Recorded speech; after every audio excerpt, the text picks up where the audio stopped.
Lumen nomor 11.919, 24 Maret 2025.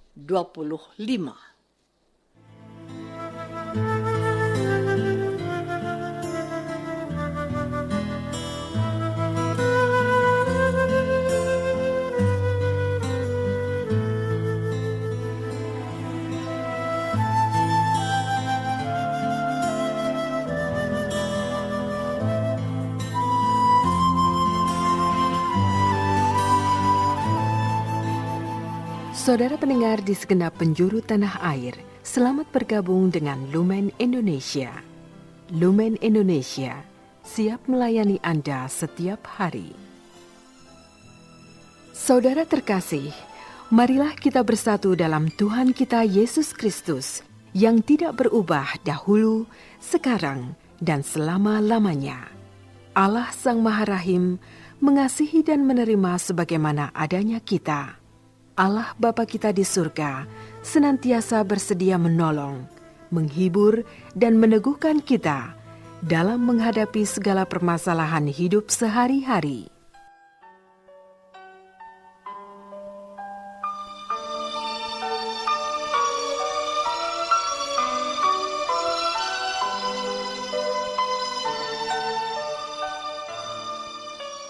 Saudara-saudari, marilah kita mendengarkan renungan dengan judul Yesus ditolak sebagai Nabi.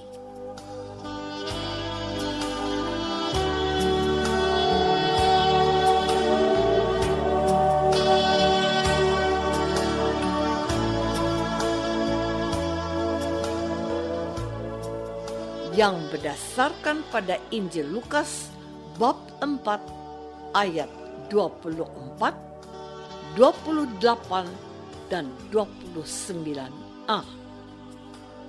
Dan katanya lagi, "Aku berkata kepadamu, sesungguhnya tidak ada nabi yang dihargai di tempat asalnya."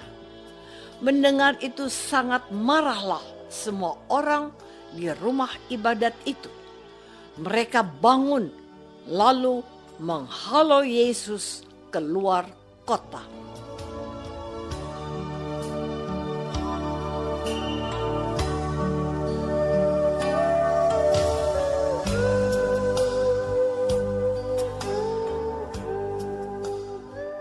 Dalam nama Bapa dan Putra dan Roh Kudus.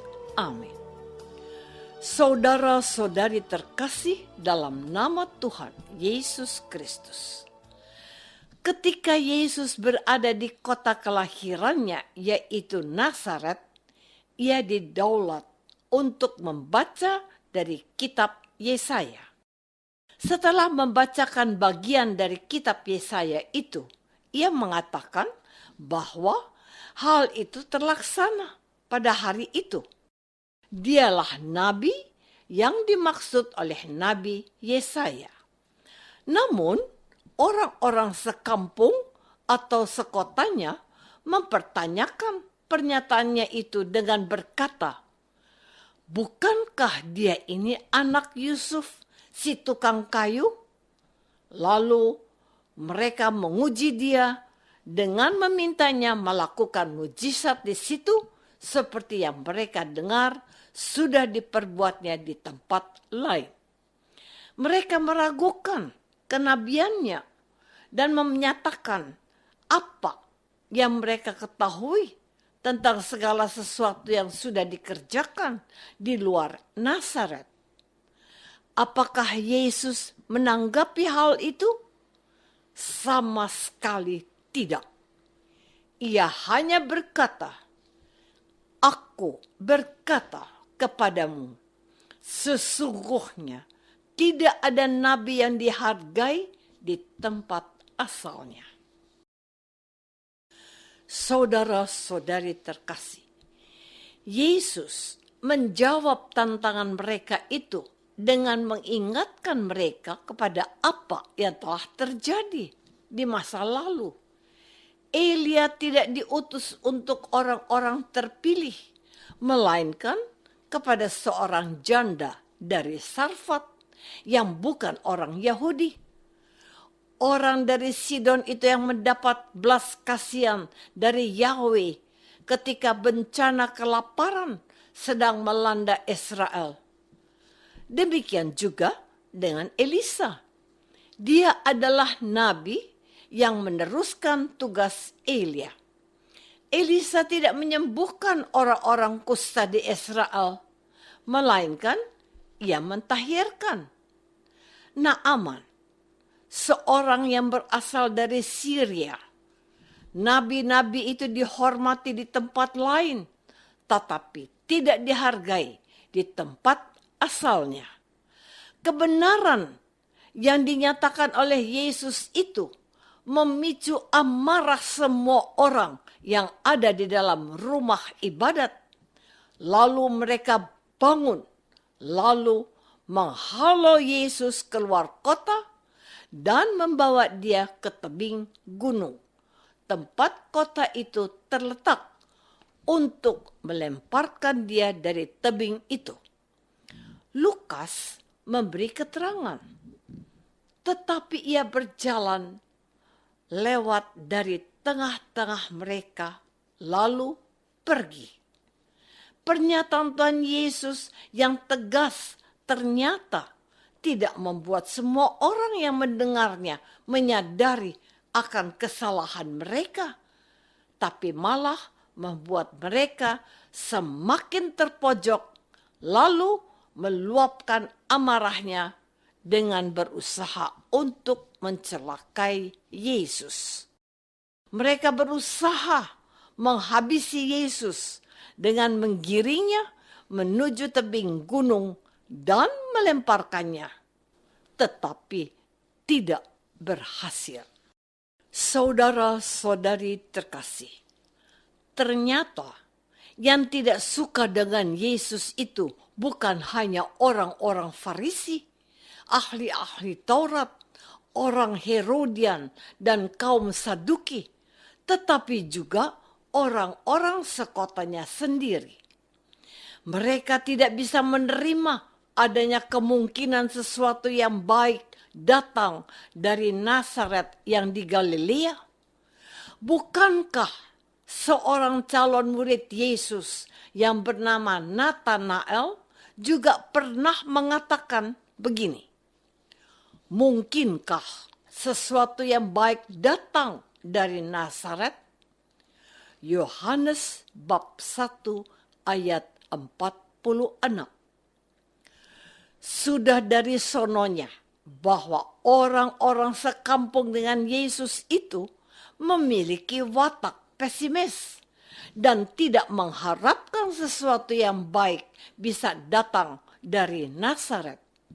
Lalu Yesus menegaskan dengan mengatakan kalimat ini, Aku berkata kepadamu, sesungguhnya tidak ada nabi yang dihargai di tempat asalnya. Dalam kehidupan sehari-hari, kita juga terkadang meremehkan seseorang karena asal-usulnya. Wong deso iso opo. Orang dari kampung apa tuh bisanya? Namun, terkadang orang lupa akan fakta ini. Coba jawab, siapakah yang tidak berasal dari kampung?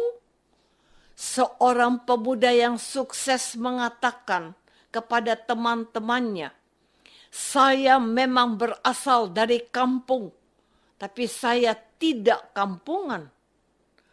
Orang ini mau menunjukkan bahwa dia adalah seseorang yang tidak mau diremehkan, apalagi direndahkan. Dia mau mengatakan, jangan menilai orang dari mana ia berasal, melainkan apa yang telah dibuatnya untuk kebaikan umum. Orang harus dihargai dari kualitas hidup yang ditebarkannya untuk kebaikan bersama.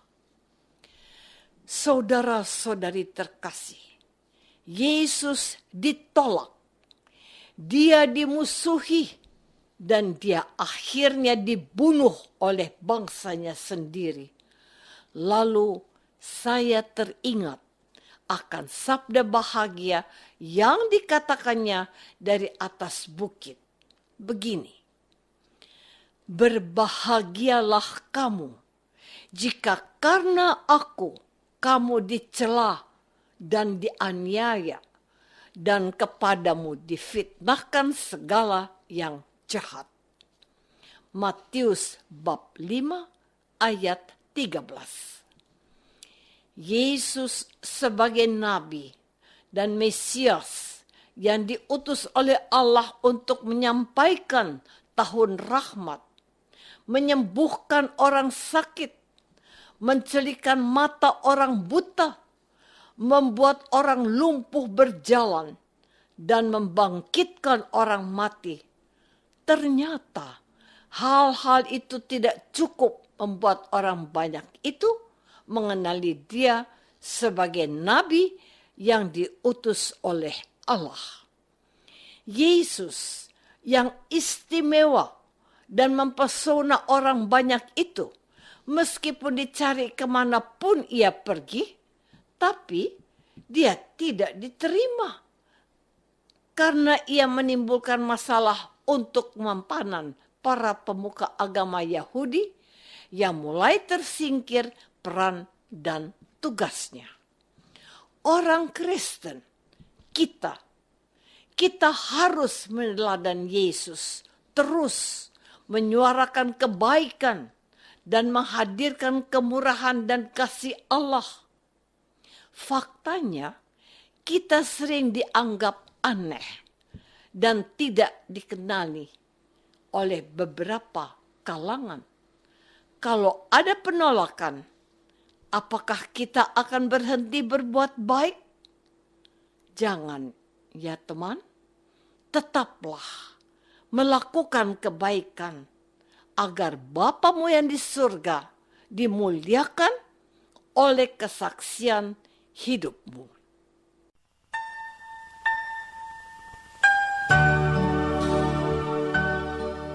Saudara terkasih, marilah kita masuk dalam saat hening sejenak untuk meresapkan renungan yang baru saja kita dengar bersama dalam kehidupan iman kita masing-masing.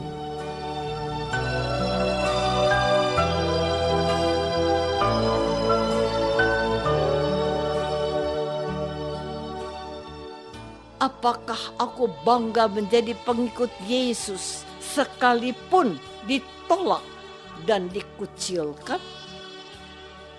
Marilah kita berdoa. Bapa yang Maha Baik, semoga kami memiliki tingkat kesabaran yang ada pada Yesus, Putra-Mu, yang terus menebarkan kebaikan dan kerahiman-Mu kepada dunia. Bantulah kami untuk setia melaksanakan kehendak Yesus, sebab Dialah Tuhan kami. Amin. Semoga kita semua selalu dinaungi dan dibimbing oleh berkat Allah yang Maha Kuasa. Dalam nama Bapa dan Putra dan Roh Kudus. Amin.